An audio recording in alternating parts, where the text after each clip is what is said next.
జగిత్యాల జిల్లాలో ఆర్టీసీ బస్సులు తిరిగి రోడ్డెక్కాయి. 3 రోజుల తర్వాత డ్యూటీలోకి జాయిన్ అయ్యారు కార్మికులు. ఆర్టీసీ జేఏసీతో డిప్యూటీ సీఎం మంత్రుల బృందం చర్చలు సఫలం కావడంతో సమ్మెను విరమించారు కార్మికులు. కార్మికులకు 11% పీఆర్సీ, ఆర్టీసీ విలీనంతో పాటు డిమాండ్ల పరిష్కారానికి అంగీకరించింది ఆర్టీసీ యాజమాన్యం. దీంతో జగిత్యాల బస్ డిపో దగ్గర ప్రభుత్వానికి కృతజ్ఞతలు తెలిపారు ఆర్టీసీ కార్మికులు. తర్వాత చప్పట్లు కొడుతూ బస్సులు రోడ్డెక్కించారు ఆర్టీసీ కార్మికులు.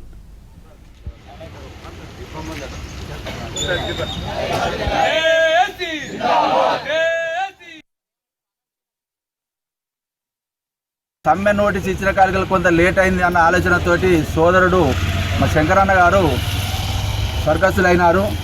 వారి కుటుంబానికి ఎనిమిది ఆర్టీసీ కార్మికులు ఉంటారని సభాముఖంగా చెప్పడం జరుగుతుంది.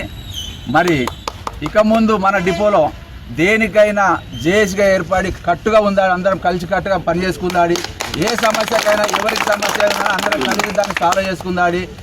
అదే మాదిరిగా అవుట్ సోర్సింగ్ సోదరులు ఉన్నారు, కండక్టర్లు, డ్రైవర్లు, వారు కూడా మనకు చాలా సహకరించారు. వారికి కూడా సభాముఖంగా ధన్యవాదాలు చెప్తాను.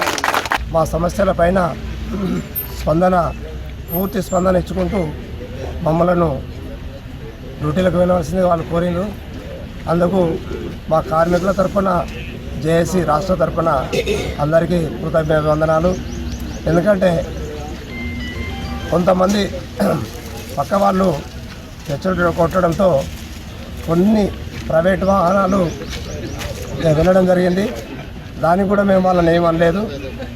ఈరోజు ముఖ్యంగా ఈ సమస్యలు ఇంత తొందరగా పరిష్కారం కావడానికి ముఖ్య కారకుడు కామ్రేడు శంకరన్న గారే. ఎందుకంటే ఇంత తొందరగా పరిష్కారం అయితే మేము ఎప్పుడు కూడా అనుకోలేదు. గతంలో 52 రోజులు 54 రోజులు స్ట్రైక్ చేసినప్పుడు కూడా చాలా ఇబ్బందుల పాలైనాము. ఇప్పుడు అందరి కొరకు తన ప్రాణాలు పణంగా పెట్టి అర్పించడం ద్వారానే ఈ సమస్యలు ఇంత తొందరగా పరిష్కారమైనాయి.